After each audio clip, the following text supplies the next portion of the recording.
I have historically always been an all in or all out guy. I mean, like, I will go really consistently for X amount of time. And if I miss a few days, I'm out of the gym and then I got to start back over. So this offseason was big for me, and they built us a gym on set.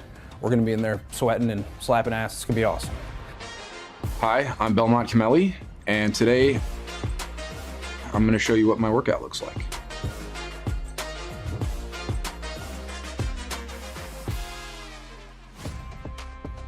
I've been training in the gym for probably over a decade now.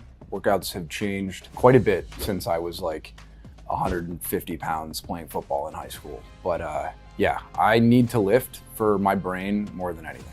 I'm just better if I've sweat in general. It helps with everything. My current training goals are to just be in the gym as much as I can. Some days that's 6 days a week, or some weeks that's 6 days, and some weeks it's more like 2. I've been traveling quite a bit and I've been busy. So, you know, as long as I'm getting in there as much as I can, I'm having success. But right now my goal is mass, just put on mass. Okay, so today is basically a full body.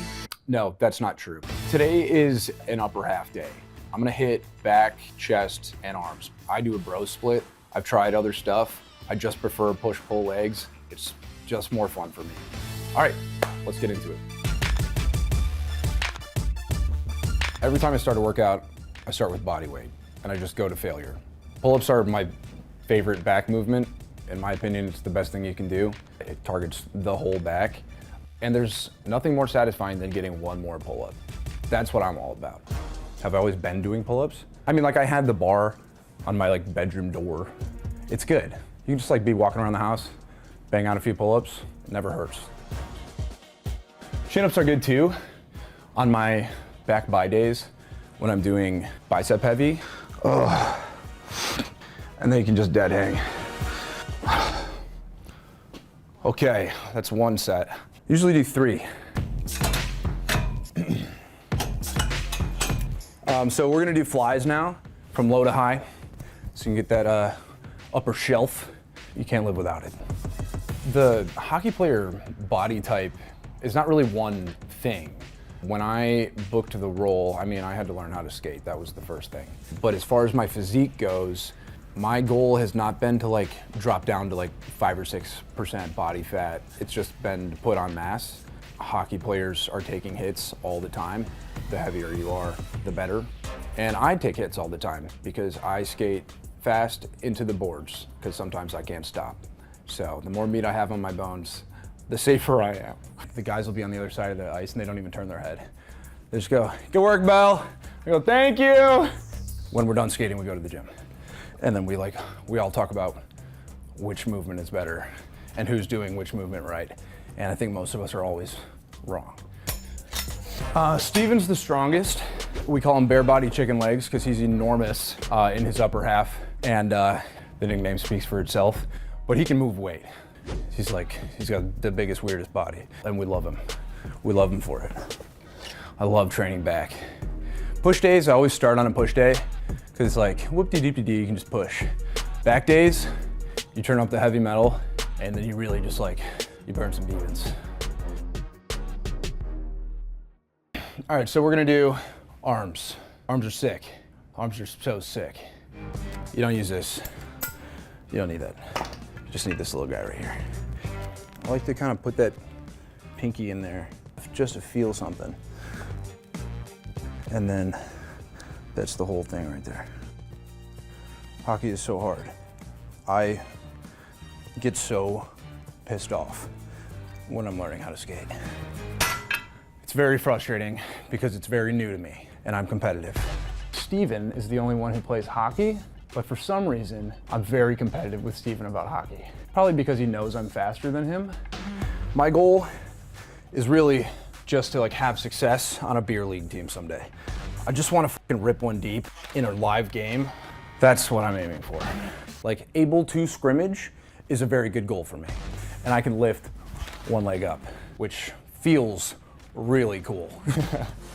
So this is the second tricep variation. I used to do triceps with 2 hands at all times. Here with the straight bar, or I'd put my butt up against, and I would go down. But I realized that I always take my shirt off with my left hand. And one day I took my shirt off with my right hand. I was like, that feels different. And then I tested it one hand at a time and shirt off my left tricep, which is my non-dominant hand, is much stronger. So all arm stuff I do isolaterally, one limb at a time. And I start with my weaker side, and then I do the dominant side, and I do the same number. Even if I can do more, I'm not doing more, because I gotta even it out. Also my lats. One time, I realized that my dominant lat was growing way faster than my non-dominant lat. So then I went and I did just half of my back for like an hour, and that was one of the worst choices and the best lessons I've learned in the gym. I went and saw a movie after that, and I could not walk. Always do both sides. I had been just training my left lat. All of my stabilizing muscles around my lower back and in my glutes were really overtraining. And that's what lifting's all about. Not hurting yourself, thinking you have the right idea, finding out you don't, and adjusting. I've never worked with a trainer, as you can tell from my previous story. Stuff like this, you know, if you're lucky enough to get 2 cables at once in the gym, you're doing something right, so. Okay, key here, and this is a funny position to be talking to you in, but let me address you directly. For me, turning the wrist up as much as possible. It's good on the cords because they're trying to bring your wrists back to parallel. And so like the more you can twist here, the more tension on the peak. And the peak is what it's all about, baby. And if you're not making a weird face while you're working out, what are you doing? I'm always making a weird face. Really spending time in the gym this off season, but I have historically always been an all in or all out guy. I mean, like I will go really consistently for X amount of time. And if I miss a few days, I'm out of the gym and then I got to start back over. So this off season was big for me. I'm proud of that. I mean, if anything, that's a good goal for season 2. And they built us a gym on set. So I don't even have to go very far. We're gonna be in there sweating and slapping ass. It's gonna be awesome. All right, so that is a quick upper half body workout. Upper half body workout. You know what it is. Thank you, Men's Health, for having me. Hopefully this was a little educational, and be sure to watch Off Campus on Prime Video. See you there.